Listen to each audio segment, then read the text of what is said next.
Have you ever wondered why some VFX in older movies, like for example this shot in Pirates of the Caribbean 3, look far better than the ones in newer, more modern movies, like for example this one in Black Panther? Even despite the technology being a lot more advanced nowadays, we still often see big Hollywood movies with crummy looking CGI that almost seems as though it's been stuck on with an old piece of duct tape as an afterthought. But VFX companies aren't actually the ones to blame for this cack-handed looking wonkiness. You see, of course, VFX technology has its limitations, and any director or VFX supervisor who respects this also knows that the best visual effects happen when you use practical effects as a base and digital effects to enhance and augment that base. And this is true for three main reasons, which was beautifully demonstrated in Pirates of the Caribbean 3 at the World's End.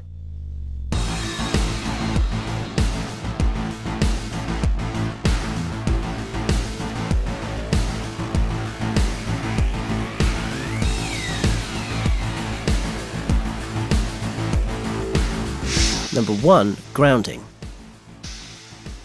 If we see something in a shot that is obviously real, it makes it easier for us to accept something within that same shot that may not be so.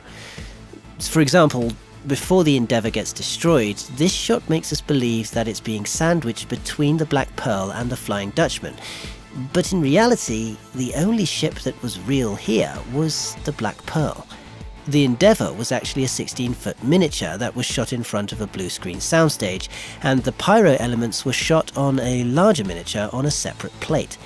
However, the Flying Dutchman, that was 100% CGI. The other two ships here were used to help frame the shots and to create realistic water interactions for the Endeavour miniature model and the Flying Dutchman CG asset, thus making us believe that they were really sat on the same ocean. And so, after cleverly tricking us into believing that the Endeavour was really getting shot from both sides, they now had to make us believe it was really exploding all around Cutler Beckett, and this again was done by selling us one reality and then adding to it. So, first on a practical set of the deck, they shot the actors and stuntmen abandoning ship. Then explosions and air cannons full of debris were carefully positioned and choreographed to follow the action and filmed on a separate plate. Then they did a motion control shot of Beckett going down the stairs, and that motion control shot was used to time all the pyro elements so that when both shots were composited, they would follow Beckett precisely as he descended the stairs. These shots were then all composited along with the backgrounds, CG debris, dust, smoke, additional digital explosions and fire, and of course the digital replacement of the banister and its subsequent destruction, completing the illusion. Number 2. Better acting. The second reason for using practical effects as a base is to give the actors something physical to work with so their interactions are more realistic and therefore make us believe that what we're seeing on the screen was actually really happening in front of the actor. For example, in this sequence, a mini Jack Sparrow is hanging from one of Big Jack Sparrow's dreadlocks.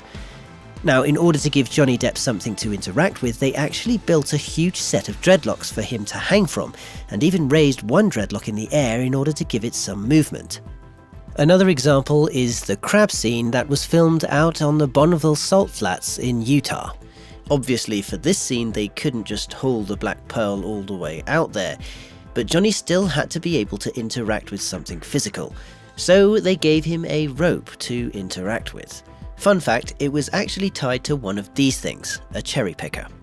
This importance that the filmmakers give to these physical interactions really shows best in the Maelstrom battle scene, because even though the scene would require dozens of actors and stunt people to interact with dozens of CG characters, in a fight scene with explosions and rain and people swinging to and fro from two different ships inside a massive whirlpool of CG water, they still tried to do as much as they could practically.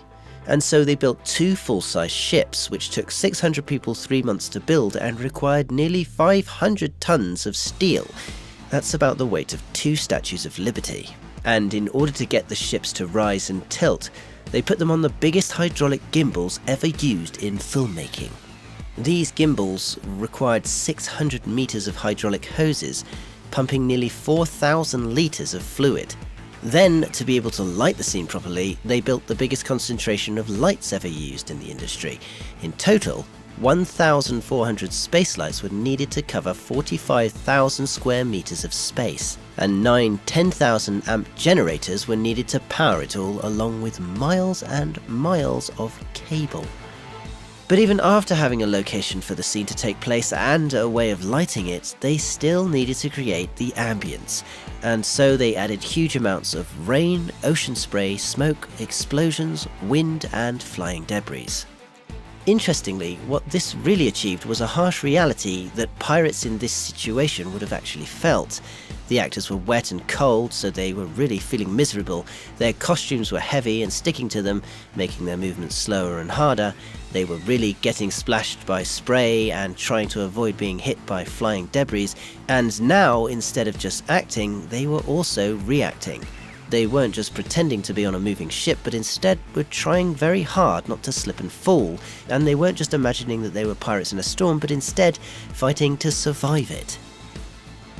Number 3. Footage.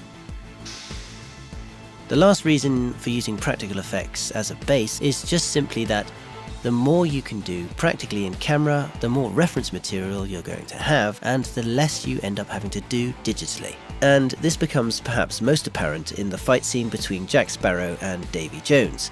Obviously, Davy Jones is a fully CG character and had to be done digitally, and obviously they can't really fight up on the yardarm, if only just for safety reasons, and obviously big sweeping shots like this one are too long and extensive to do practically, and so better to do digitally.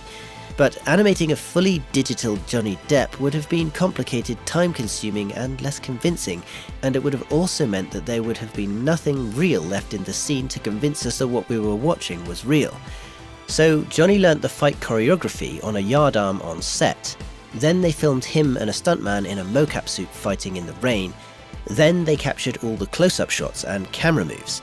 So now, even though the backgrounds, Davy Jones himself, the mast, the sails, and the yardarm ended up being recreated digitally, Johnny Depp's performance anchors them all to reality. You can see this actually happen in the initial swooping shot. If we play it slowly right up until this point here, the shot is 100% CGI. Even Jack Sparrow is a digidouble. But then they used this piece of rigging to cross in front of them so they could transition to the live action Johnny fighting on set. Even though some people think that At the World's End wasn't as good as the first two films, and others claim they made it a bit too long or that they rushed it, they did manage to make us believe some pretty incredible things. They made us believe that stones were crabs, that there were multiple Jack Sparrows, and that you can tip over a ship by running from side to side. But best of all, they made us believe in an epic swashbuckling pirate tale without ever setting sail.